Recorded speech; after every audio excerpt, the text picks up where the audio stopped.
आज Doubtnut app download करें। Doubtnut पर अपने सभी गणित, रसायन विज्ञान, भौतिक विज्ञान और जीव विज्ञान के डाउट्स का करो सफाया। बस प्रश्न की फोटो खींचो, एक ही प्रश्न को क्रॉप करो और तुरंत वीडियो सोल्यूशन पाओ। अभी डाउनलोड करें। दोस्तों नमस्कार। प्रश्न दिया है कि रैखिक समीकरण 4x - 3y धन 4 बराबर 0 तथा 4x धन 3y माइनस 20 बराबर 0 के आलेख खींचिए और उस क्षेत्र का क्षेत्रफल भी ज्ञात कीजिए जो इस रेखा तथा x अक्ष से घिरा है। तो सबसे पहले हम आलेख खींचते हैं दोस्तों। तो पहले रैखिक समीकरण क्या दिया है, पहला वाला है 4x ऋण 3y धन 4 बराबर 0। तो दोस्तों हम इसको निकालेंगे कि यह x अक्ष को और y अक्ष को कहाँ पर काटता है। उन दोनों बिंदुओं को निकाल लेंगे और फिर वहाँ उन दोनों को मिला देंगे तो वो इसका समीकरण हो जाएगा। तो अगर हम इसको देखें कि यह x अक्ष को कहाँ पर काटता है तो उसके लिए हमें y इस समीकरण में y का मान 0 रखना पड़ेगा क्योंकि x अक्ष पर y का मान 0 होता है। तो अगर y का मान 0 रखेंगे तो क्या मिलेगा, 4x धन 4 बराबर 0 मतलब x का मान मिल जाएगा हमें -1।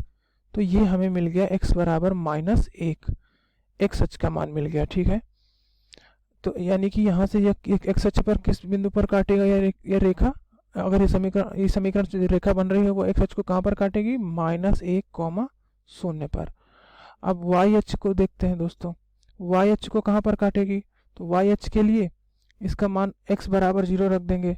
तो x बराबर 0 रखेंगे तो मिलेगा 4 गुणे 0 माइनस 3y धन 4 बराबर 0।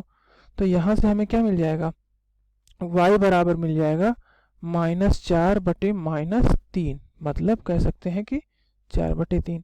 तो यानी कि y को किस बिंदु पर काट रहा है, ये y को काट रहा है 0,4 बटे 3 पर। तो ये इसके लिए मिल गया हमें। ठीक है दोस्तों, अब हम चलते हैं दूसरी रेखा जो हमें दी हुई है। दूसरी रेखा क्या दी हुई है हमें, वो है 4x धन 3y माइनस 20 बराबर 0। तो दूसरी रेखा को इसी तरह से हल कर लेते हैं।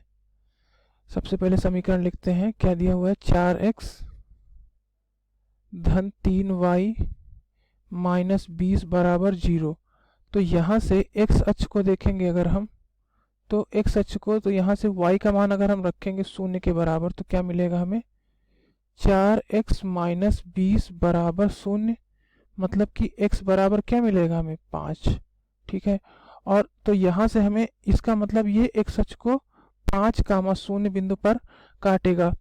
ठीक है, अब अगर हम ये चेक करना चाहते हैं या जांच करना चाहते हैं कि y अक्ष पर इसको कहाँ पर प्रतिच्छेदित करेगा, y अक्ष पर, तो उसके लिए y अक्ष पर x बराबर 0 रख देते हैं क्योंकि y अक्ष के लिए यह मान 0 होता है ना दोस्तों। y अक्ष पर सारे बिंदुओं के लिए भुज 0 होता है तो x का मान 0 रख देते हैं। तो 4 गुणे x का मान 0 धन 3y माइनस 20 बराबर 0। तो यहाँ से मिल जाएगा हमें 3y बराबर 20। तो y का मान मिल जाएगा हमें 20 बटे 3। तो ये इसके मान मिल गए। अब हम इसको अगर निर्देशांक अक्षों पर दिखाना चाहते हैं तो हम सबसे पहले एक निर्देशांक अक्ष बना लेते हैं। ठीक है दोस्तों, तो दोस्तों ये हमारा एक निर्देशांक अक्ष बनाया हमने। तो जो बिंदु दिए हुए हैं उनमें से पहला कौन सा है, -1, 0, यानी कि पहले रैखिक समीकरण में, और ये x अक्ष पर कहाँ पर काट रहा है, ये y अक्ष पर कहाँ पर काट रहा है। ठीक है, तो दोस्तों ये पहले के लिए दिया हुआ है -1, 0। तो इसे क्या लिखेंगे, -1, 0। y को कहाँ दिया हुआ है, 0,4 बटे 3। ठीक है, और दूसरा बिंदु दूसरे के लिए दिया हुआ है, उसका क्या मान है x अक्ष पर, उसका मान दिया हुआ है 5, 0। ठीक है, और दोस्तों y अक्ष पर क्या दिया हुआ है, 0,20 बटे 3। ये बिंदु दिए हुए हैं। अब हम इन्हें हल करते हैं। तो सबसे पहले x अक्ष पर -1, 0 मतलब 0 और ये -1, ये बिंदु हो जाएगा क्योंकि x अक्ष की ऋणात्मक दिशा में, तो ये -1, 0 हो जाएगा। तो उस बिंदु को हम निर्देशित कर लेते हैं। यह हो गया हमारा -1, 0। दूसरा बिंदु है 0,4 बटे 3। तो 4 बटे 3 को अगर हम भाग करेंगे तो 1.33 के आसपास आएगा। तो 1 और ये 0.33 यहाँ पर ऐसे हो जाएगा, 1 को तीसरा भाग, तो ये 1 को 3 बराबर भागों में बांटा तो 1/3 ये हो जाएगा। तो इसको बोल सकते हैं हम, इस बिंदु को 0,4 बटे 3। अब दोस्तों इन दोनों बिंदुओं को हम मिला देते हैं। अगर इन्हें मान लें हम, ये बिंदु ए और इसे मान लें बिंदु बी, तो क्या हो जाएगा, इसको हम निर्देशित कर देते हैं यहाँ से। ठीक है, तो ये हो जाएगा हमारा पहली रेखा का, तो ये हमारी पहली रेखा हो जाएगी। ठीक है दोस्तों, यहाँ से अगर हम इसे देखेंगे पहली रेखा हमारी। अब अगर हम देखेंगे यहाँ से दूसरी रेखा के बारे में, तो 5,0 एक्स अक्ष पर काटता है 5,0, 1 2 3 4 5, यानी ये हो जाएगा 5,0 और वाई अक्ष को 0,20/3 पर धनात्मक दिशा में। तो 20/3 का मतलब हो गया कि दोस्तों यहाँ से 6.66। ठीक है, तो 6.1 2 3 4 5 6। ठीक है, यहाँ से जाएगा 2 2 4 2 6, 1 2 3 4 5 6, और दोस्तों 6.66 का मतलब ये इधर यहाँ पर कहीं पर होगा। ठीक है, हम इसे मिला देते हैं, तो यहाँ पर कहीं पर होगा ये, तो ये हो जाएगा हमारा 6.66। ठीक है, ठीक है दोस्तों, तो अब हम इन दोनों बिंदुओं को मिला देते हैं। तो इन दोनों बिंदुओं को मिला देंगे तो क्या मिलेगा हमें, यहाँ से ये मान मिल जाएगा हमें। क्षमा कीजिएगा, हम इसे फिर से बना लेते हैं। ये जो हो जाएगा मान हमारा, ये ऐसे हो जाएगा।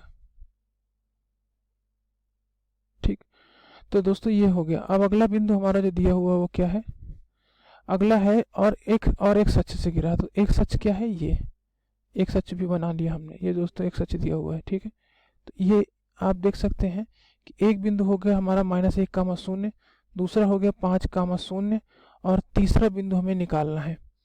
तीसरा बिंदु इसका प्रतिच्छेदन बिंदु होगा। अगर हम इसे, ये हो गया हमारा ए बी, इसे मान लेते हैं हम P और इसे मान लेते हैं Q।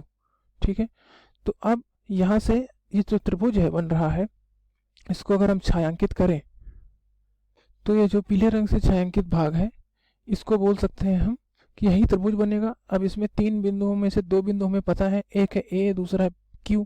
A का निर्देशांक पता है B के, और हमें सिर्फ चाहिए, अगर हम इसे मान लेते हैं M, तो M के निर्देशांक चाहिए, जिससे हम इसे हल कर सकते हैं।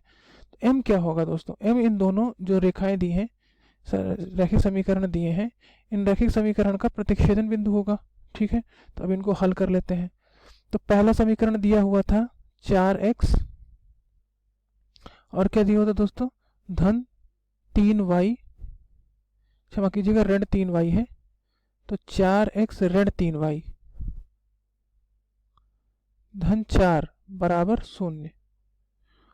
और दूसरा दिया हुआ था दोस्तों 4x धन 3y माइनस 20 बराबर 0। तो इसको समीकरण संख्या 1 का नाम दिया था, इसको समीकरण संख्या 2 का नाम दिया था। ठीक है, अगर समीकरण संख्या 1 और समीकरण संख्या 2 को हम जोड़ दें तो क्या मिलेगा हमें, हमें मिल जाएगा दोस्तों 8x माइनस 16 बराबर 0। ठीक है, तो x बराबर क्या मिल जाएगा हमें, 16/8, यानी कि यहाँ से हमें x का मान मिल जाएगा 2, यानी कि जो प्रतिच्छेदन बिंदु है उसका भुज एक भुज मिल गया हमें 2। अब y का मान निकालना चाहते हैं, तो x का मान अगर हम समीकरण संख्या 1 में रख देते हैं, क्या मिल जाएगा, 4x की जगह 2 ऋण 3y धन 4, इसका मान है 0 के बराबर। तो यहाँ से मिल जाएगा हमें 8 धन 4 बराबर 3y। ठीक है, तो y का मान यहाँ से मिल जाएगा हमें 4, तो y का मान मिल गया हमें यहाँ से 4 के बराबर। तो अब इस तरह से हम कह सकते हैं कि जो बिंदु होगा वो हो जाएगा हमारा 2,4। ठीक है, तो ये 2,4 बिंदु हमारे पास आ गए, जो इसके प्रतिच्छेदन बिंदु है m के। ठीक है, तो इसको हम यहाँ से m का मान लिख सकते हैं, क्या लिख सकते हैं यहाँ से दोस्तों, m का मान हम लिख सकते हैं 2,4।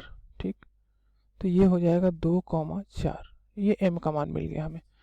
तो अब हमें दोस्तों इस जो त्रिभुज है इसका अगर हमें मान निकालना है कि इसका क्षेत्रफल क्या होगा, तो इसके लिए हम दोस्तों देख सकते हैं, दोनों तरीकों से इसे हल कर सकते हैं। एक तो आधार और गुणे ऊंचाई, ये सूत्र होता है। अगर आप इसका ऊंचाई देखें तो दोस्तों इसका भुज है 2 और इसकी कोटि है 4। कोटि क्या बताती है, कोटि यही बताती है कि x अक्ष से लंबवत दूरी कितनी होगी इस बिंदु की। ठीक है दोस्तों, तो अगर आप x अक्ष से लंबवत दूरी के बारे में बात करें, यहाँ से देखेंगे तो एक दूरी कौन सी हो जाएगी, ये वाली हो जाएगी, ये वाली दूरी लंबवत हो जाएगी। तो ये कोटि यही बताती है, इसका मतलब इस त्रिभुज का जो ऊंचाई होगी वो क्या हो जाएगी, ऊंचाई h माने, तो h बराबर क्या हो जाएगा, h बराबर हो जाएगा 4। और आधार की लंबाई कितनी हो जाएगी दोस्तों, यहाँ से देखेंगे -1 से लेके 5 तक, तो ये 5 इतनी दूरी और यहाँ से ये 1, तो कितना हो जाएगा, अगर हम आधार को माने b तो क्या हो जाएगा, ये 6 हो जाएगा। तो दोस्तों इससे हम इसे हल कर सकते हैं। तो इसका जो त्रिभुज का जो क्षेत्रफल आ जाएगा, इसको अगर हम डेल्टा से निरूपित करें तो इसका मान क्या हो जाएगा, 1/2, आधार का मान है 4 और क्षमा कीजिएगा, आधार का मान है, ऊंचाई का मान है 4 और आधार का मान है 6, तो इसका मान आ जाएगा 12 वर्ग मात्रक। तो ये जो हमें मिल गया, ये इसका क्षेत्रफल हो गया। ठीक है, धन्यवाद दोस्तों। कक्षा 6वीं से 12वीं से लेकर नीट, IIT, JEE वो एडवांस के लेवल तक 1 करोड़ से ज्यादा छात्रों का भरोसा। आज ही डाउनलोड करें डाउटनेट ऐप या व्हाट्सएप करें अपने सारे डाउट्स 8400 400 400 पर।